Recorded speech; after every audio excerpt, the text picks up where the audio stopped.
welcome back to Fired Up Football. We're doing episode 4 today, and my name is Erica Timm. This is our host, CAMEO Carmine. Well, let's get right into it, and let's talk about my favorite team, the Ravens. They hosted the Bears last week. They lost 27-20.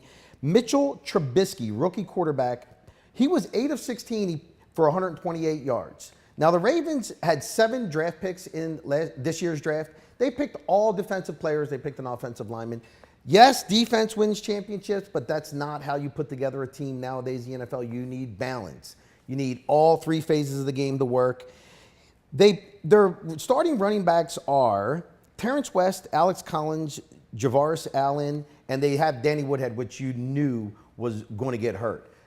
That lineup of running backs doesn't scare anyone. They had a chance to pick up Kareem Hunt, a rookie sensation for the Chiefs. He's possibly MVP of the year in the 3rd round. They didn't pick him up. Who did they pick up in the 3rd round? So they picked Chris Wormley. He played 2 out of 6 games, 3 tackles, and no sacks. I mean, so you have a chance to get a dynamic player like Kareem Hunt, and you just pass on that.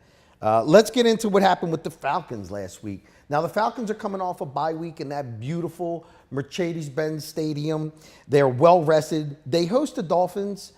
The Dolphins are a team that had a bye week, week 1. They spent the last 5 games on the road.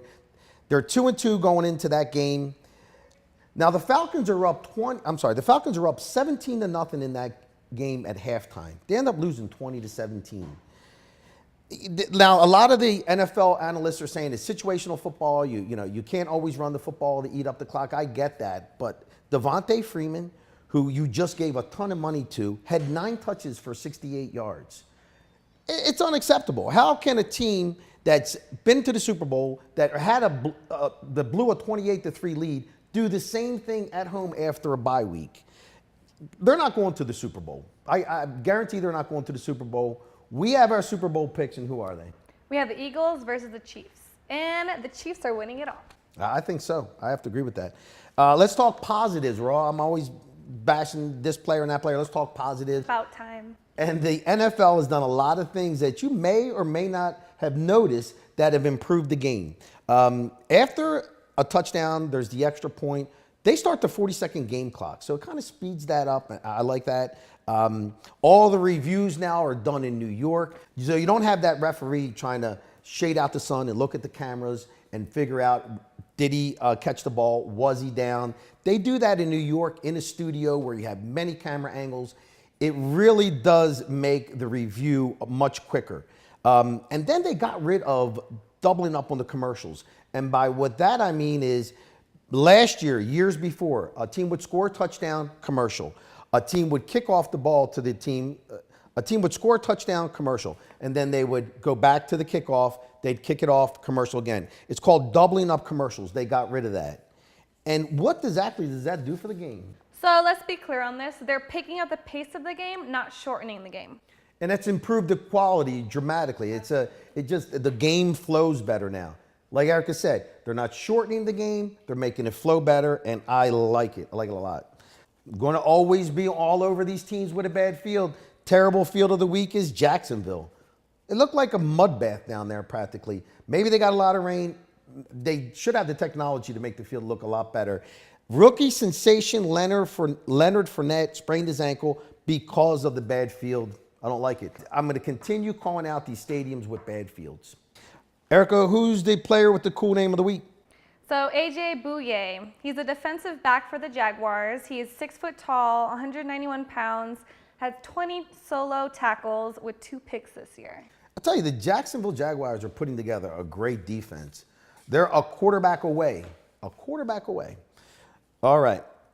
After 8 years of the crucial catch campaign for the month of October, where the NFL players wore pink accents on their uniforms, pink cleats, pink towels, to make people more aware of cancer. Cancer Awareness Month was always in the month of October for 8 years.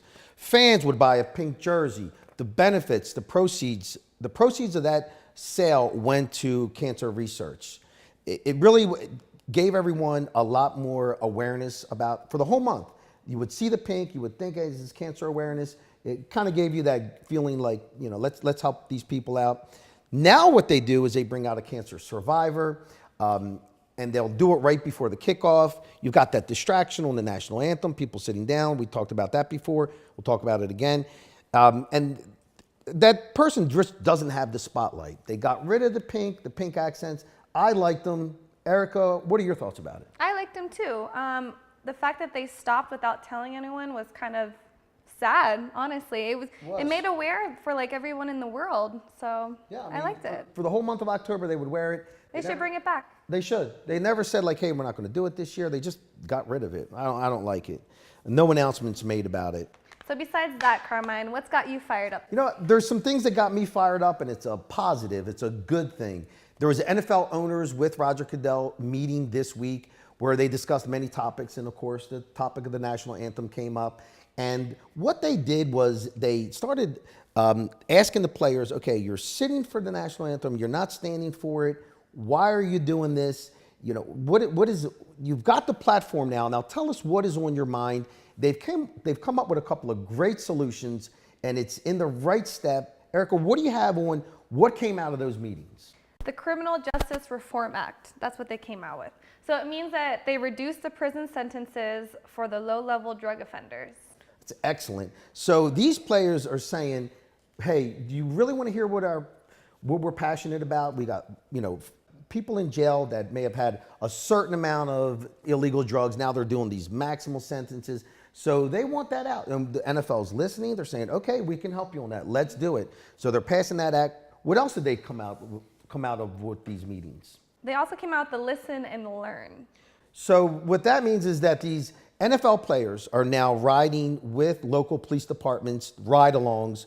They're reaching out to communities. They're letting the police know, like, hey, this is a community that I was born in, or this community is having problems, or, you know, and they're bridging the gap. They're bringing the police department with these communities local together, and they're doing exactly that. They're bridging the gap. This is progress. Now these players are being heard. They're not just sitting for the national anthem or not standing for it. These are their concerns. The NFL is taking the right measures to meet those concerns. You're not going to make everyone happy about that. And by that, what I mean is you have a player like Michael Bennett of the Seattle Seahawks saying that he's not going to stand until he sees Colin Kaepernick get a job. Well, two things about Colin Kaepernick. He's average at best. He brings a circus to any team. So he's not getting the job. So I guess Michael Bennett is going to continue to sit for the national anthem. Players, I do want to take this one step further. If you are listening to these players and you're doing things like what we just talked about, and there's players that are still not standing for the national anthem, then I think the NFL should create a task group that reaches out to these players and says, hey, is there something we missed? We noticed on Sunday's game you're not standing. What is on your concern? Because we've listened to a lot of concerns. Maybe we missed something. And maybe they can also figure out what they missed and help that player out or help that player's cause out.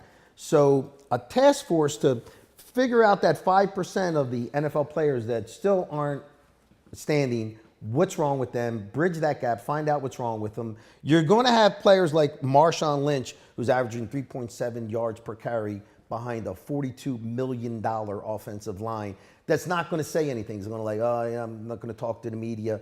If you have a player that's not talking to the media, that's not giving you a reason why they're sitting, consider penalizing them, consider fining them, because we're trying to bring all this into one unity, one cause stand. And if you're not standing, how can we help you? If you don't have a reason, you don't have a solution to how can we help you, then you're just protesting the protest. And I don't like it. So I have a question, Carmine. Why aren't you hired yet? Exactly. Why aren't we hired yet? Before Erica gets into her close, we said on previous shows that we're available to come to your business and do a show. I think what we forgot to mention is that we're not looking for any type of payday for that. We'll come do it just because we want more exposure. Absolutely.